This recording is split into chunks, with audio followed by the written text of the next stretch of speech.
14 مارچ کو کیا ہوا؟ جب گئے موصوف ادھر زمان پاک کے اندر، جب پولیس والے کیا کرتے تھے؟ وارنٹ لے کر جاتے تھے پولیس والے گرفتار کرنے کے لیے، جہاں دہشت گردی کا اڈا بنا ہوا تھا، پیٹرول بمس کی تربیت ہوتی تھی، وہاں جب پولیس وارنٹ لے کر جاتی تھی تو ہاتھ اوپر کر کے جاتی تھی،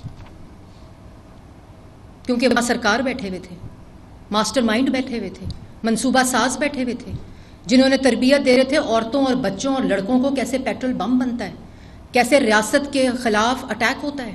وہاں منصوبہ بندی ہو رہی تھی زوم میٹنگز کے ذریعے، جس کا اعتراف کیا موصوف نے پرسوں عدالت کے اندر۔ 14 مارچ کو جب زمان پارک میں کیا ہوا تھا آپ لوگوں نے نہیں دیکھا تھا؟ ہم لوگوں نے ویڈیوز دکھائی تھیں آپ کو، جو ان کے کارنامے اور اعمال تھے۔ رینجرز کی گاڑیاں جلائیں، ایمبولینسز کی گاڑیاں جلائی، پیٹرول بم اور گلیلوں سے پتھر مارے، جو باہر پولیس فورس تھی امن قائم کرنے کے لیے، لا اینڈ آرڈر قائم کرنے کے لیے، وہاں یہ اندر بیٹھے دہشت گرد جو منصوبہ سازی کر رہے تھے، انہوں نے لوگوں کے سر پھاڑے۔ یہ منصوبہ بندی ہو رہی تھی پرامن احتجاج کی۔ اس کے بعد 18 مارچ کو جب عدالت گئے تو لشکر لے کر گئے۔ واحد عدالتی حکم نامہ ہے حاضری کا، جو کہا میں اندر نہیں جاؤں گا، گاڑی کے اندر میری حاضری لگائیں۔ آپ کو یاد ہے نا، موصوف کی گاڑی کے اندر حاضری لگی، کیونکہ کلاشن کوف لے کر لوگ جو تھے وہ گاڑیوں کے اوپر چڑھے ہوئے تھے۔ اس کا اعتراف کیا موصوف نے ایک دن پہلے، جو عوام جانتی ہے، آپ لوگ جانتے ہیں، آپ لوگوں کو کیمراز نے وہ منظر دکھائے ہیں عوام کو۔ اور جب 14 مارچ ہوئی، اس کے بعد جب 18 مارچ ہوئی، 18 مارچ کے بعد جب سمجھ آ گئی کہ اب کچھ نہیں ہو رہا، تو کہا گیا مجھے کسی نے ہاتھ لگایا تو کیا ہوگا؟ سخت ری ایکشن آئے گا۔ اسی موصوف نے کہا تھا خدا نخواستہ ملک کے 3 ٹکڑے ہوں گے، اس ملک کی فوج تباہ ہوگی، خدا نخواستہ۔ یہ بات اسی شخص کے منہ سے نکلی ہوئی ہے۔ اگر مجھے کمانڈوز نے پکڑا تو میں چھوڑوں گا نہیں، سخت ری ایکشن آئے گا۔ یہ منصوبہ بندی ہو رہی تھی اس پرامن احتجاج کی زمان پاک کے اندر۔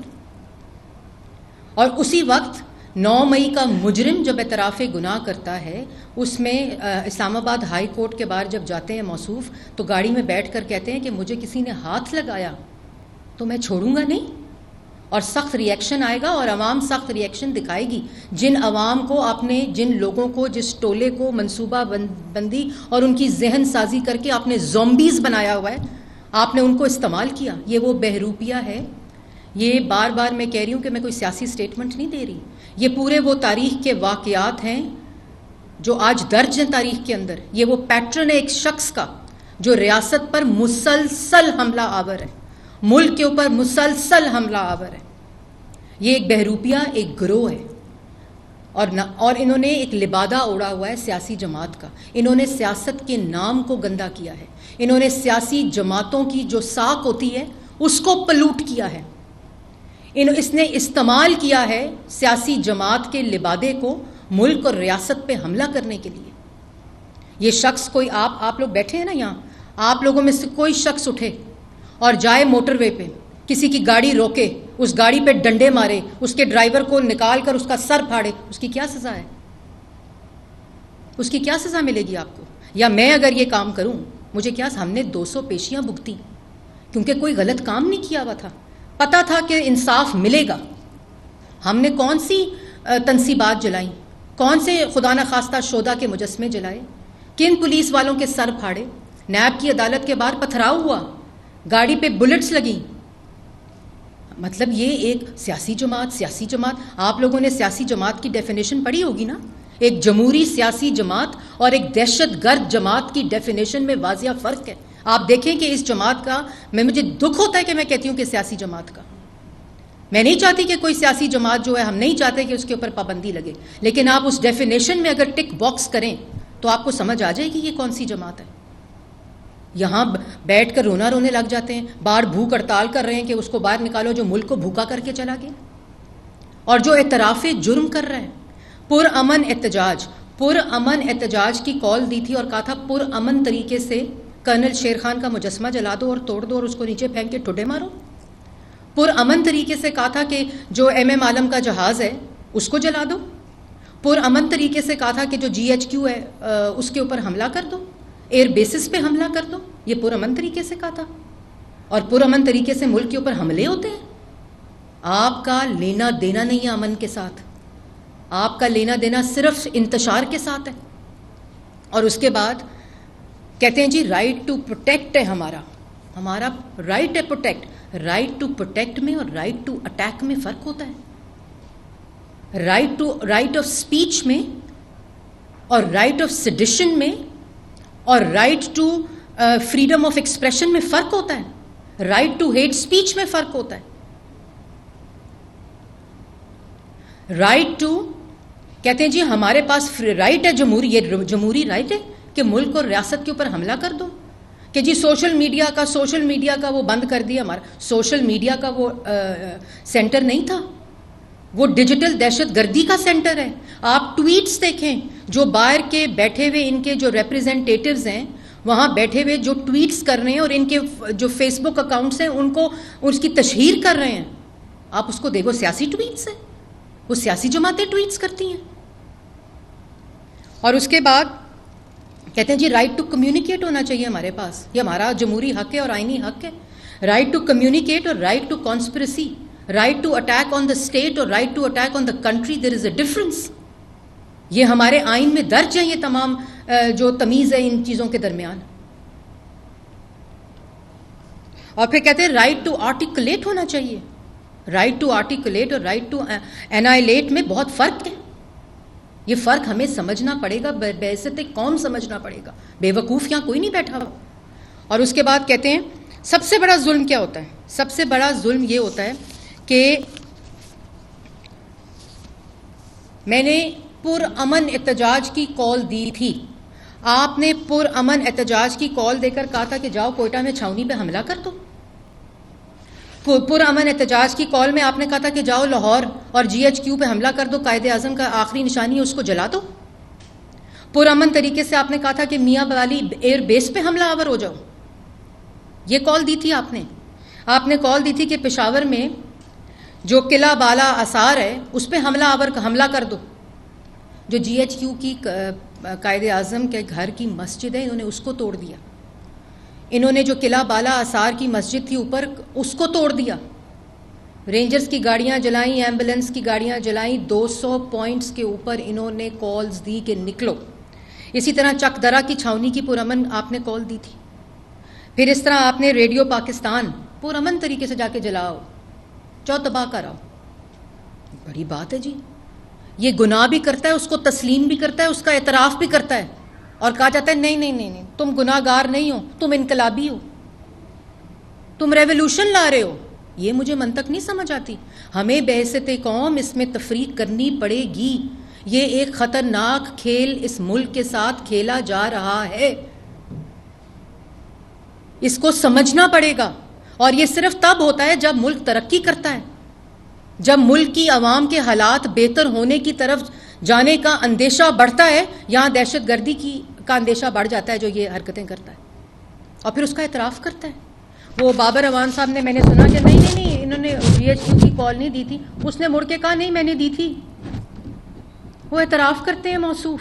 اسی طرح آپ کو یاد ہوگا کہ موصوف نے کہا کہ ہاں 190 ملین پاؤنڈ کا ٹرسٹ بنایا، چوری کے پیسے سے بنایا ہے، ٹرسٹ بنایا. آپ کہتے ہیں نہیں وہ نوجوانوں کو اسلامی تعلیم دینے کے لیے ٹرسٹ بنا ہے. انصاف کا نظام یہ بات کرتا ہے. آپ کاغذ لہراتے ہیں اور کہتے ہیں کہ یہ سائفر ہے، یہ میں نے کی ہے سازش، یہ میں نے جھوٹ بولا تھا، پولیٹیکل گینز کے لیے جھوٹ بولا تھا. آپ انصاف کا نظام کہتے ہیں نہیں یہ تو محض کاغذ کا ٹکڑا تھا. پھر کہا جاتا ہے کہ توشہ خانہ، ہاں میں نے چوری کی تھی، میری گھڑی میری مرضی. انصاف کا نظام کہتا ہے ہاں تمہاری گھڑی تمہاری مرضی. بڑی بات ہے جی. وہ کہتے ہیں ہاں میں نے 9 مئی کیا ہے. اس کو مرسیڈیز میں بلایا جاتا ہے سپریم کورٹ کے اندر، اور مرسیڈیز میں بلا کر وہ کہتا ہے ہاں میں نے اسلام آباد جلانے کی کال دی ہے. اسے کہتے ہیں گڈ ٹو سی یو. وہ کہتے ہیں میں نے 9 مئی میں شودا کے مجسمے جلا آیا ہوں، تنصیبات پہ حملہ کروا آیا ہوں، GHQ پہ حملہ کروا آیا ہوں، کور کمانڈر گھر پہ حملہ کرا آیا ہوں. وہ کہتے ہیں وشنگ یو گڈ لک. بڑی بات ہے جی. پاکستان کے دوسرے کسی مجرم کو تو یہ باتیں نہیں کی جاتی. اور اس کو سیاسی جماعت کہا جاتا ہے. سپریم کورٹ میں جس کو انصاف دینا ہے، وہ سیاسی اس طرح کی سیاسی جماعت کی پولیٹیکل ٹکٹیں بانٹ رہے ہیں. Wishing you good luck, good to see you. جو اعتراف کر رہے ہیں ہاں میں نے کال دی تھی، بہت بڑی بات ہے جی. پھر کہا جاتا ہے نہیں، جو ڈیجیٹل دہشت گردی ہمارے اوپر ہو رہی ہے، ڈیجیٹل دہشت گردی ہمارے اوپر ہو رہی ہے. میں یہ سمجھتی ہوں کہ جس بھی سوشل میڈیا اکاؤنٹ، میں نے اس کی جنگ لڑی ہے، کوئی مجھے لیکچر نہیں دے سکتا. جب میں فیک نیوز کے اوپر قانون بنا رہی تھی تو میں نے صحافیوں کے ساتھ بیٹھ کر یہ قانون بنایا تھا کہ کسی کی ناجائز اس کے اوپر حق تلفی نہ ہو جائے. ایک ایک ورڈ کو ہم نے دیکھا تھا. لیکن آپ ایک لشکر کشی کر دیں اور وہ تمام چیزیں سیاست کے لبادے میں بیٹھ کر اب ریاست اور ملک کے اوپر حملہ آور ہو جائیں، وہ سوشل میڈیا اور ڈیجیٹل ریولوشن نہیں ہوتی. فیک نیوز سے آپ بار بیٹھا کر اپنے نمائندوں کو ملک کے اوپر حملہ آور ہو جائیں. یہ جو آپ ویڈیوز دیکھ رہے ہیں یہ پرامن احتجاج کی کالز ہیں، اور کہتے ہیں میرے ورکر نے کی تھی، یہ سب کچھ میرے ورکر نے کیا تھا. آپ نے 200 جگہوں اور ان تمام تنصیبات پہ لوگوں کو پلاٹ کیا، ان کو پوزیشن کیا، ان کو اٹیک کرنے کا آرڈر دیا، جس کا اعتراف آپ نے پرسوں کیا. یہ پرامن ہو رہا ہے، یہ پرامن گھر توڑے جا رہے ہیں ڈنڈوں کے ساتھ، گلیلوں کے ساتھ، پیٹرول بمز کے ساتھ. یہ سیاسی جماعتیں دیتی ہیں، یہ سیاسی ورکر کرتے ہیں. آپ کے مین سٹالوارٹس جن کو آپ کہتے ہیں، آپ نے ان کے ذریعے یہ پلاننگ کی، منصوبہ بندی کی، اٹیک کیا. کیا یاسمین راشد صاحبہ، میں ان کی عزت کرتی ہوں، کیا یاسمین راشد صاحبہ کا کلون وہاں موجود تھا جو کہہ رہا ہے وہ لوگوں کو روک رہے ہیں، وہ کہہ رہے ہیں نکلو باہر؟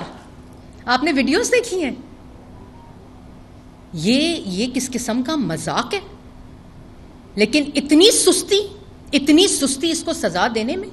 اعتراف، وہ ہر روز کھڑا ہو کے عدالت کے سامنے اعتراف کرتا رہا ہے، وہ اعتراف جرم کرتا رہا ہے مسلسل، اور کہا جاتا ہے انقلابی ہے.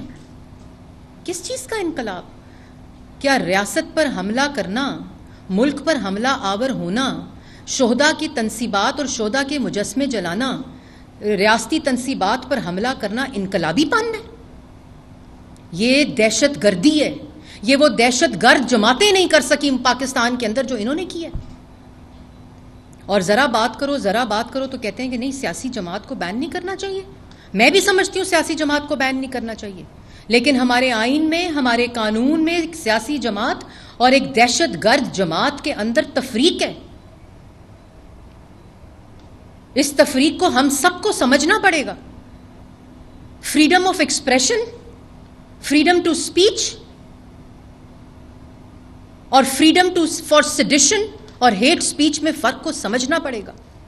Freedom to attack the state and freedom to protect the state کو سمجھنا پڑے گا. یہ مذاق نہیں ہے، اس پہ کوئی سیاست نہیں ہو سکتی.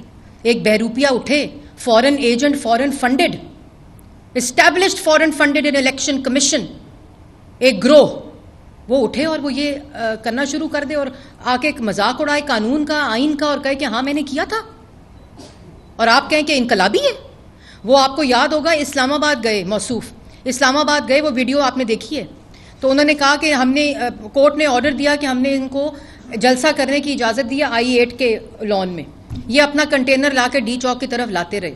انہوں نے پیٹرو بس اسٹیشن جلائی، انہوں نے گرین بیلٹس جلائے، انہوں نے اسلام آباد کو آگ لگائی. اگلے دن کورٹ میں کیا ہوا؟ اگلے دن کورٹ میں ہوا کہ وہ عمران خان صاحب کہہ رہے ہیں تقریر میں کنٹینر کے